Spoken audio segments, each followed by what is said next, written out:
పొద్దుగాల 8 గంటలకే గిర్రుమని పెయ్యి తిరిగింది. అబ్బోర దేవుడు! ఇగ గిట్లయితే ఇగ పొద్దుందాకా పని చేసుడు కుదరదని కిచెన్‌లో పోయినా ఇగ దబ్బ దబ్బ గిట్ల గ్రీన్ బువ్వ యేసుకున్నా, వచ్చినా తింటున్నా. ఈ పొద్దుగాల బువ్వ తినుడేందిరా దేవుడా! అయినా మీకు పల్లాలు లేవా? ఒకటే బువ్వ ఒకటే పళ్ళెంలో తింటున్నారు అనుకుంటున్నారా? గట్ల కాదులా. పెళ్ళైన తర్వాత మా ఆలుమగల మధ్యలో ప్రేమ బంధాలు మంచిగా కొనసాగాలంటే గిట్లాంటియి అప్పుడప్పుడు చేయాలే.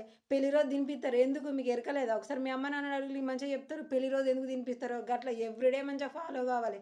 గట్లనే ఇద్దరం కలిసిమెలిసి తినిపించుకుంటూ ఉంటే ఇంకా బాండింగ్ అనేది ఎక్కువుంటది. ఇంగా అసలు ముచ్చట ఏందంటే గిప్పుడు తినేది ఏంటిది? గ్రీన్ ఫుడ్ అని చెప్పినా గదా! గ్రీన్ ఫుడ్ అంటే ఏమున్నదిలా పొద్దుగాల లేచిందంటే ఎవ్వరు చూసినా అయితే చాయ్ తాగుతారు, లేకపోతే గ్రీన్ టీ తాగుతారు. ఎన్ని టీలు తాగినా ఆకలి తీరుతదా? బలమత్తదా? ఏదో అప్పటికప్పుడు ఉప్పుసుంటది. మరి గంతేగాని మరి ఆకలైతే తీరదు గదా! పానమైతే నిలబడదు గదా! గందుకనే ఎన్ని సార్లు తాగుతాం గ్రీన్ టీ అని సప్పుడేక గదే గ్రీన్ ఆకులతోని గిట్లా బువ్వ చేసి పడేసినా తింటాం.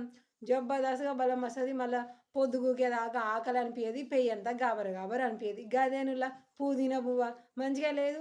వినడానికే అంత సక్కంగున్నది. ఇంకా చేసుకొని తింటే ఇంకా బలం ఎట్లా రావాలి? సూపర్‌గుంటది గదా! అందుకే నాకెప్పుడన్నా పెయ్యి గిర్రుమని తిరిగిందంటే ఖతం. ఆకులు తీసుకపోవుడు, అందులో యేసుడు, బువ్వ కలుపుడు, దబ్బ దబ్బ తినుడు. ఇన్‌స్టంట్‌గా బలమిస్తది.